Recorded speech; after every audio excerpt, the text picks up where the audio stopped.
Hi. நான் அந்த நேற்று போட்ட நாவல் பழம் எனக்கு தெரியும். உங்க எல்லாருக்குமே அது நாவல் பழம் மட்டும் தெரியுமான்றது எனக்கு தெரியும். பட் அதை ஏன் போட்டேன் நான் சொன்ன, அந்த நாவல் பழம் எங்கட ஹிஸ்டரியில ஹிந்து இதுல முக்கியமான ஒரு பழம். அந்த பழம் புராண கதைகள்லயோ என்னத்திலயோ எனக்கு சொல்ல தெரியாத புராண கதைகள்ல இருக்கிற ஏதோ பழம். அந்த பழம் முருகன் சுட்டு பழம் வேணுமா, அவையாருக்கு சுட்டு பழம் வேணுமா, சுடாத பழம் வேணுமான்னு முருகன் கேட்டு கொடுத்த பழம் தான் அந்த பழம், நாவல் பழம். ஆறுபட வீட்டுல ஏதோ ஒரு முருகன் கோயில்ல அந்த நாவல் மரத்தை சுத்தி பாதுகாத்து வச்சிருக்கிறாங்க. அதுதான் அந்த நாவல் மரம்னு சொல்லி, உண்மையிலேயே அது அந்த நாவல் மரமா இத்தனை வருஷம் இருந்ததான்னு தெரியாது.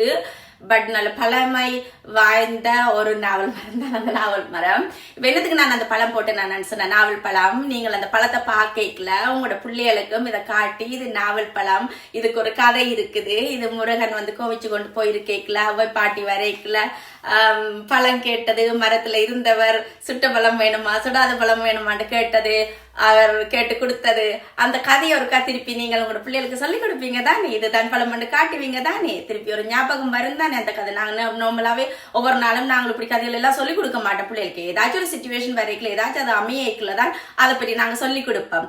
சோ அதுக்காண்டித்தான் அதை போட்டு நான் இந்த பழத்தை காட்டி, இந்த பழத்துக்கு இப்படி ஒரு கதை ஒன்று இருக்குன்றதை நீங்கள் எல்லாருமே சொல்லி கொடுங்க. அப்படி கொடுக்காட்டிக்கும் இந்த வீடியோ எடுத்து அந்த பழத்தை காட்டுங்க, காட்டி போட்டு அந்த முருகன் கதையை சொல்லுங்க. ஓகே, அதுக்காட்டித்தான் போட்டு நான் திருப்பி இருக்க ஞாபகப்படுத்த சொல்லிக் கொடுக்க தானே வேணும், அதுக்குத்தான் அது போட்டேன் நான். ஓகே, உங்களோட பிள்ளைகள் எல்லாருக்கும் சொல்லிக் கொடுங்க. இதுதான் நாவல் பழம், இதுதான் நாவல் பழத்தின் கதை. என்று முடிஞ்சா இருந்தா வேண்டி அதை டேஸ்ட் பண்ணவும் கொடுங்க. நான் கூட கொடுத்தேன், நான் டேஸ்ட் பண்ணி பார்க்க சொல்லி நான் பிபி அவிஷாக்கு கொடுத்தேனா. பட் அவ பிடிக்கலையண்டவா, பிகாஸ் அவங்களுக்கு அந்த டேஸ்ட் பிடிக்காது. எனக்கு கொஞ்சம் கயற மாதிரி அப்படி ஒரு மாதிரி டேஸ்ட் தானே அவங்களுக்கு பிடிக்காது. மேபி பழக பிடிக்குதோ தெரியல. பட் பார்த்துட்டு அவ பிடிக்கலன்றதான் சொன்னவா. அதே மாதிரி நீங்களும் வேண்டி கொடுத்து பாருங்க. ஓகே.